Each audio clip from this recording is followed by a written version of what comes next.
Hello दोस्तों, मैं हूं एसआर और स्वागत है आपका मेरे यूट्यूब चैनल ड्रीम बिग मार्गदर्शन में। तो दोस्तों, आज का टॉपिक कुछ खास होने वाला है, खासकर उन लोगों के लिए जो एलन मस्क, बिल गेट्स और वॉरेन बफेट जैसे रीडर्स बनना चाहते हैं। यानी अगर आप भी साल में 50 से 60 बुक्स इन लोगों की तरह ही पढ़ना चाहते हैं तो ये वीडियो आपके लिए है। तो हम सब जानते हैं कि सफल लीडर होने के लिए सफल रीडर होना कितना ज़्यादा ज़रूरी है। तो आज तक जो भी सफल हुए हैं वो कहीं ना कहीं सफल रीडर भी रहे हैं। अगर हम बात करें एलन मस्क की तो वो एक हफ्ते में 2 से 3 किताबें पढ़ लेते हैं। बात करें वॉरेन बफे की तो वो एक दिन में 500 पेजेस पढ़ लेते हैं। और अगर हम बात करें बिल गेट्स की तो वो भी एक हफ्ते में 1 से 2 किताब पढ़ ही लेते हैं। अब सवाल ये पैदा होता है कि आखिर कैसे पॉसिबल है एक साल में 50 से 60 किताबें पढ़ जाना। करने को इतने सारे काम पड़े होते हैं, लेकिन फिर भी ये लोग कैसे 50 से 60 किताबें पढ़ लेते हैं। और इतना ही नहीं, एक हफ्ते में कैसे 2 से 3 किताबें या एक किताब या 500 पेजेस पढ़े जा सकते हैं। तो एक सीक्रेट मैं आपको बताने जा रही हूँ आज, जिसका नाम है स्पीड रीडिंग। स्पीड रीडिंग ही वो सीक्रेट है जिससे आप बहुत तेज़ी से और उसको बेहतर तरीके से समझते हुए पढ़ सकते हैं। तो आज मैं आपको ये बताऊंगी कि स्पीड रीडिंग क्या है और आप भी स्पीड रीडिंग को प्रैक्टिस में लाकर कैसे एक साल में 50 से 60 किताबें पढ़ सकते हैं। तो इस टॉपिक को शुरू करने से पहले मैं आपको एक छोटा सा इन्फॉर्मेशन देना चाहूँगी स्वामी विवेकानंद जी के बारे में, कि स्वामी विवेकानंद जी कुछ ही मिनटों में बहुत सारी किताबें पढ़ लेते थे। कहने का मतलब ये है कि कम समय में वो ज़्यादा किताबें पढ़ सकते थे और उन्हें याद भी रख सकते थे। और कहीं ना कहीं हम ये कह सकते हैं कि ये स्पीड रीडिंग का ही कमाल। स्पीड रीडिंग को जानने के लिए आपको ये भी जानना पड़ेगा कि WPM क्या है। WPM यानी वर्ड्स पर मिनट, यानी आप एक मिनट में कितने वर्ड्स पढ़ लेते हैं। इससे ये पता चलता है कि आपकी रीडिंग स्पीड क्या है। आपको 2 बातों का ध्यान रखना है। पहला तो ये कि आपका वर्ड्स पर मिनट क्या है, यानी आप एक मिनट में कितने वर्ड्स पढ़ सकते हैं। और दूसरा ये कि आप उस किताब को कितने दिनों में पढ़ना चाहते हैं। तो मैं तो आपको ये सजेस्ट करूँगी कि आप एक हफ्ते का टारगेट रखें और बुक में, जिस बुक को आपने चूज़ किया है, उस बुक के पेजेस से 7 को डिवाइड कर दें, जिससे कि आपको ये पता चल जाता है कि आपको एक दिन में उस बुक के कितने पेजेस पढ़ने हैं। इसका फ़ायदा ये है कि अगर आप एक टारगेट रखेंगे तो आप अपने टारगेट को अचीव करने में सफल होंगे, यानी आप एक हफ्ते में उस किताब को पढ़ने में सफल होंगे। अब दूसरी चीज़ ये है कि आपको ये पता करना होगा कि आपका करंट WPM क्या है, यानी करेंटली आप एक मिनट में कितने वर्ड्स पढ़ सकते हैं। तो मैं आपको इसका भी तरीका बता देती हूँ कि आप कैसे जानें कि आपका WPM क्या है। करंट टाइम में आप एक मिनट में कितने वर्ड्स पढ़ने में सक्षम हैं। इसके लिए आप सबसे पहले एक बुक लें और उस बुक में जो पहले की 5 लाइनें हैं उनमें कितने वर्ड्स हैं ये काउंट कर लें। अब आप क्या करें कि जो टोटल नंबर ऑफ़ वर्ड्स हैं उसको टोटल नंबर ऑफ़ लाइन से डिवाइड कर दें। यानी 5 लाइन थे, उनमें अगर 60 वर्ड्स हैं तो आपको 60/5 कर देना है, जिसका आंसर आएगा 12, यानी कि 12 वर्ड्स पर लाइन। मान लो अगर आपने एक मिनट में 20 लाइनें पढ़ी थी तो आपको 20 × 12 कर देना है, जिससे आपको ये पता चल जाएगा कि आपने एक मिनट में कितने वर्ड्स पढ़े थे। यानी अगर आप 20 × 12 करते हो तो 240 आ रहा है, यानी आप एक मिनट में 240 वर्ड्स पढ़ सकते हो, कैप्चर कर सकते हो। तो यही आपका करंट रीडिंग स्पीड होगा। अब आपने 2 बहुत ही इंपॉर्टेंट काम कर दिए। पहला तो ये, आपने ये जान लिया कि आपको एक दिन में कितने पेजेस पढ़ने हैं, और दूसरा ये कि आपने ये जान लिया कि WPM क्या है, यानी आप एक मिनट में कितने वर्ड्स पढ़ सकते हो।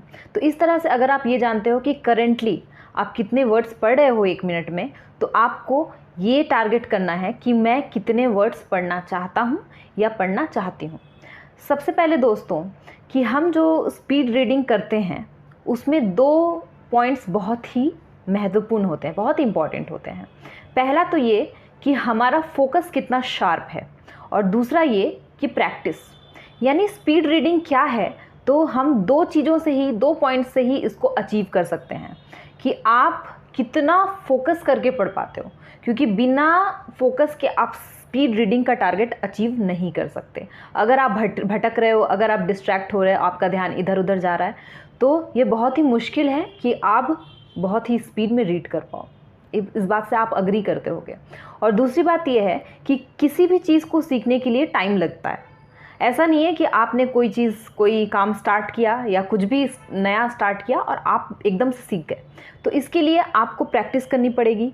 इसलिए ज़रूरी है कि अगर आप नए हो, आप मतलब सीखना चाहते हो स्पीड रीडिंग कैसे करते हैं, आप अपनी स्पीड, पढ़ने की स्पीड बढ़ाना चाहते हो, तो बहुत ज़्यादा ज़रूरी है कि आप प्रैक्टिस करो उसको। अगर आपसे नहीं हो पा रहा तो रोज़ कम से कम 10 मिनट 15 मिनट आप इस चीज़ को दो। मैं श्योर हूँ कि अगर आप इस चीज़ को टाइम देते हो, प्रैक्टिस करते हो, पूरे फोकस के साथ पढ़ते हो, तो आपको भी स्पीड रीडिंग ज़रूर आएगा। आप सबसे पहले 10 बुक्स का एक लिस्ट बनाओ। जो भी 10 किताबें आप पढ़ना चाहते हो, नो मैटर वो कौन से टॉपिक का है, टॉपिक आपके पसंद का होना चाहिए। तो आप कोई भी 10 बुक्स चुन लो और मेक श्योर कि बुक्स 150 to 160 पेजेस के होने चाहिए, क्योंकि आप स्पीड रीडिंग में नए हो, आप नए नई इन चीज़ों को सीख रहे हो। अब आप एक एक बुक को पिक करो और उसे पढ़ते चले जाओ। और पहला काम, आप ये 7 पेजेस को 7 से डिवाइड कर लो, जैसा कि मैंने आपको पहले बताया है। ऐसा करने से आपको पता चल जाएगा आपको रोज़ कितने पेजेस पढ़ने हैं। और हर रोज़ इस बात का ध्यान रखो कि आप जो पेजेस पढ़ रहे हो या जो लाइंस पढ़ रहे हो या जो वर्ड्स पढ़ रहे हो, उसमें इजाफा हो रहा है या नहीं। आप पहले 1 हफ्ते तक इसको ट्राई करो। उसके बाद आपको ये देखना है कि समय के अनुसार आपके वर्ड्स बढ़ रहे हैं या नहीं, आपके वर्ड्स पर मिनट बढ़ रहे हैं या नहीं। अगर आप पूरे फोकस के साथ पढ़ रहे हो तो इसकी पूरी गारंटी है कि आपके वर्ड्स पर मिनट बढ़ेंगे और आपकी रीडिंग स्पीड भी बढ़ेगी। सो पॉइंट नंबर 2, अब आप उस पूरी किताब पर एक बार नज़र डालें। अब पूरी किताब पर एक बार नज़र डालने का क्या मतलब है कि उसका इंट्रोडक्शन पढ़ें, बहुत सारे हाईलाइटेड वर्ड्स, हाईलाइटेड लाइंस होंगे, उनको देखें, सेंटेंसेस को देखें, जो इम्पॉर्टेंट लगे उन्हें देखें, कंटेंट के एक एक हेडलाइंस को देखें। तो इससे क्या होगा कि आपको एक आइडिया हो जाएगा किस किताब में क्या कहा जा रहा है। इसके अलावा आप उस बुक की समरी ज़रूर पढ़ लें एक बार। अगर उस किताब में उसकी समरी उपलब्ध नहीं है या अवेलेबल नहीं है, तो आप यूट्यूब पे सर्च करके उस किताब की समरी पढ़ सकते हैं या देख सकते हैं। या तो आप एक काम और कर सकते हैं कि आजकल बहुत सारे ऐसे ऐप्स हैं जिसमें समरीज़ प्रोवाइड किए जाते हैं, समरीज़ पढ़े या सुने जा सकते हैं, तो आप उसका भी सहारा ले सकते हैं। तो दोस्तों, तीसरा पॉइंट है कि अब किताब पढ़ना स्टार्ट कर दें। दोस्तों, किताब पढ़ना स्टार्ट करें और कोशिश करें कि आपका फोकस वर्ड्स, पैरास और सेंटेंसेस के बजाय इस बात पे रहे कि राइटर कहना क्या चाहता है। क्योंकि नेचुरली हम क्या करते हैं कि जब किसी किताब को पढ़ रहे होते हैं तो हम अपने मन में एक तो उसको दोहरा रहे होते हैं, लेकिन उसके मीनिंग को कम और उसके वर्ड्स, पैरास और सेंटेंसेस को ज़्यादा दोहरा रहे होते हैं। इसलिए हमें इस बात पे फोकस नहीं करना है कि इसमें क्या वर्ड्स लिखा है, कौन से पैरास हैं, कौन से सेंटेंसेस है। हमें तो इस बात पे फोकस करना है कि इसका टॉपिक क्या है, लेखक या राइटर इसमें कहना क्या चाहता है। उदाहरण के लिए, एग्जाम्पल के लिए, नीचे मैं एक लाइन दे रही हूँ, एक आप सेंटेंसेस मेरे स्क्रीन पे नीचे देख सकते हैं। वहाँ आप देखेंगे कि लिखा हुआ है यू आर माई फेवरेट, ठीक है। और इसमें आप देखेंगे कि वर्ड्स अलग अलग, मतलब वर्ड्स इधर उधर हैं, लेकिन फिर भी आपको समझ में आ रहा है कि उस सेंटेंस में लिखा क्या है। इसका कारण ये है कि स्पेलिंग गलत होने पर भी हम उसमें जो बातें हैं वो समझ पा रहे हैं। यानी हमें वर्ड्स पर फोकस करने की या सेंटेंस पे फोकस करने की उतनी ज़रूरत नहीं है जितना उसकी मीनिंग पे फोकस करने की ज़रूरत है। अगर आप स्क्रीन पर वो लाइन, वो सेंटेंस नहीं देख पाए हैं तो आप वीडियो को पॉज करके ज़रूर देखें, आप समझ जाएंगे मैं क्या कहने की कोशिश कर रही हूँ। कहने का मतलब ये है कि अगर हम पूरे फोकस के साथ पढ़े, वर्ड्स, पैरास आदि पे फोकस ना करते हो, हम उसके मीनिंग पे फोकस करें, तो किताब को बहुत तेज़ी से पढ़ सकते हैं। लेकिन हम करते क्या हैं कि उसके वर्ड्स को, पैरास को मन ही मन दोहराते हैं, उसको बार बार उन वर्ड्स को और पैरास को ही पढ़ने की कोशिश करते हैं। राइटर जो बोल रहे हैं उस पर फोकस नहीं। पॉइंट नंबर 4, एक एक चैप्टर पढ़ते जाएं और उसका शॉर्ट नोट्स लिखते जाएं। यानी करना क्या है आपको, आपने एक चैप्टर पढ़ा, उसका 2 से 3 लाइन में एक मुख्य जो बातें हैं वो लिख लीजिए। इसका फ़ायदा ये मिलेगा आपको कि लॉन्ग टर्म में आपको फिर से वो किताब पढ़ने की ज़रूरत नहीं पड़ेगी। आपको उस किताब को फिर से याद रखने के लिए, उस चैप्टर को फिर से याद रखने के लिए वो आपने शॉर्ट नोट्स पढ़ लिया और आपको तुरंत से याद आ गया। तो ये बहुत ही अच्छा रहेगा। पॉइंट नंबर 5, किसी भी तरह के डिस्ट्रैक्शन को पढ़ते समय दूर रखें। जैसे बेड पर लेट के ना पढ़ें, या लाइटिंग सही हो, ऐसा नहीं हो कि लाइट बहुत ज़्यादा हो या लाइट बहुत कम हो, या खाते खाते पढ़ रहे हों, या कोई दूसरा काम करते हुए पढ़ रहे हों, या ट्रैवलिंग करते हुए पढ़ रहे हो। इससे क्या होगा कि आपकी स्पीड कम हो जाएगी। तो इसलिए ये कोशिश करें कि किसी भी तरह के डिस्ट्रैक्शन उस टाइम पे ना हो। पॉइंट नंबर 6, अपनी भाषा में पढ़ने की कोशिश करें। अगर आप अपनी भाषा, अपनी रीजनल लैंग्वेज में पढ़ेंगे तो इसका फ़ायदा क्या होगा कि आपको चीज़ें जल्दी समझ में आएगी और आपकी स्पीड बनी रहेगी। अगर आप ऐसी भाषा में पढ़ने की कोशिश करेंगे जिसके साथ आप कंफर्टेबल नहीं हो, या अब आपके लिए वो भाषा नहीं है, आप उसको सीख रहे हो, या थोड़ी भी मुश्किल हो रही है, तो इससे क्या होगा, आपकी स्पीड कम होगी। तो कोशिश कीजिए कि अगर आपकी भाषा, आपकी अपनी भाषा, मातृभाषा हिंदी है, तो आप उसमें पढ़ो। पॉइंट नंबर 7, आपका दिमाग कब एक्टिव रहता है उस टाइम पे स्टडी कीजिए। यानी अगर आपका दिमाग सुबह ज़्यादा अच्छे से काम करता है, जैसे मेरा दिमाग सुबह ज़्यादा अच्छे तरीके से काम करता है, मैं बहुत ही ज़्यादा फ्रेश फील करती हूँ और उस टाइम में कोई भी काम मैं करूँ बहुत ही दिल से करती हूँ। तो आप भी ये देखिए, आप भी ऑब्ज़र्व कीजिए कि कौन से वक्त में आपका दिमाग बहुत ज़्यादा एक्टिव रहता है। तो जिस टाइम में आपका दिमाग बहुत ज़्यादा एक्टिव रहता है, ऐसा नहीं है कि मेरा दिमाग सुबह एक्टिव रहता है तो आपका दिमाग भी सुबह ही एक्टिव हो। बहुत लोग ऐसे भी होते हैं जिन्हें रात में, जो नाइट बर्ड होते हैं, उन्हें रात में पढ़ने की आदत होती है, या वो रात में ज़्यादा कंफर्टेबल फील करते हैं, ज़्यादा अपने माइंड को एक्टिव फील करते हैं। तो मैं सुबह एक्टिव फील करती हूँ, इसलिए सुबह पढ़ना पसंद करती हूँ। दोपहर में मेरा दिमाग बिल्कुल ही काम नहीं करता, तो उस टाइम मैं पढ़ना पसंद नहीं करती क्योंकि मेरी स्पीड नेचुरली कम हो जाती है।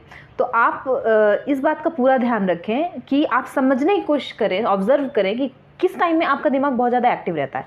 उसी टाइम में आप पढ़ाई करें, उसी टाइम में किताब पढ़ें, जिसके कारण स्पीड रीडिंग में किसी भी प्रकार की कोई बाधा उत्पन्न नहीं होगी, किसी भी प्रकार का डिस्ट्रैक्शन पॉसिबल नहीं हो पाएगा। नंबर 8, हर 20 से 30 मिनट की पढ़ाई के बाद, स्टडी के बाद, आप 5 मिनट का ब्रेक ज़रूर लें। या आप ये देखें कि आपका माइंड जो है कितने टाइम तक फोकस कर पाता है। हो सकता है आपका माइंड सिर्फ 20 मिनट ही फोकस कर पाए, या हो सकता है आपका माइंड 25 मिनट फोकस कर सकता हो, या हो सकता है 30 मिनट फोकस कर सकता हो। देखो, माइंड को, हमारे ब्रेन को ऐसे डिज़ाइन किया गया है कि वो ज़्यादा देर तक भी फोकस नहीं कर सकता, उसे रेस्ट चाहिए होता है। तो इसलिए आप इस बात को ध्यान में रखते हुए, माइंड के इस गेम को समझते हुए, आप इस बात पर फोकस कीजिए कि आप 20 से 30 मिनट पढ़ें और फिर 5 मिनट का ब्रेक ले लें, जिसके कारण आप फिर से जब पढ़ाई स्टार्ट करेंगे, आप फिर से जब स्टडी स्टार्ट करेंगे, उस किताब को पढ़ेंगे, तो आपका माइंड जो है वो रिफ़्रेश फील करेगा, है ना। तो अगर 5 मिनट का रेस्ट आपकी स्पीड को बढ़ा सकता है, तो आप 5 मिनट का rest. Point number 9, repetition avoid करें। रिपीटेशन अवॉइड करने का क्या मतलब है कि आप अगर पढ़ रहे हो और आपको लगता है कि पिछली लाइन मुझे समझ नहीं आई, पिछला सेंटेंस मुझे समझ नहीं आया, मेरे पल्ले नहीं पड़ा, तो उस पिछले सेंटेंस को फिर से मत पढ़ो आप, बल्कि आगे बढ़ते जाओ। क्योंकि आप इस बात का ध्यान रखो कि आप स्पीड रीडिंग प्रैक्टिस कर रहे हो, तो आपको स्पीड रीडिंग आए इसके लिए आपको ये सारे नियम फॉलो करने पड़ेंगे। तो अगर आप रिपीट करते हो या आप पिछले सेंटेंस में जाते हो, तो इससे ये होता है कि आपकी स्पीड कम होती है। करना क्या है आपको कि आप, अगर आपको कोई लाइन, कोई सेंटेंस नहीं भी समझ में आया हो, तो आप आगे की ओर बढ़ जाओ। सिर्फ एक लाइन समझ नहीं आने से आपको पूरा टॉपिक अनक्लियर हो जाएगा या समझ नहीं आएगा, ऐसा तो नहीं है ना। तो आप एक काम करो कि उसको छोड़ दो। एक टाइम ऐसा आएगा जब आप पूरे फोकस्ड हो जाओगे, जब आप प्रैक्टिस में आ जाओगे, तो आप कोई भी लाइन स्किप नहीं करोगे और आपकी स्पीड रीडिंग धड़ल्ले से चलेगी, जैसा कि आप चलाना चाहते हो। अगर आप इन सारे पॉइंट्स को फॉलो करते हो तो आप स्पीड रीडिंग जरूर, और आप भी Warren Buffett, Elon Musk, Bill Gates की तरह एक साल में 50 से 60 किताबें ज़रूर पढ़ पाओगे। तो दोस्तों, अगर आपको मेरी वीडियो पसंद आई हो तो इसे लाइक करें, मेरे चैनल को सब्सक्राइब करें और अपने फ्रेंड्स एंड फैमिली के साथ शेयर ज़रूर करें। Thank you so much.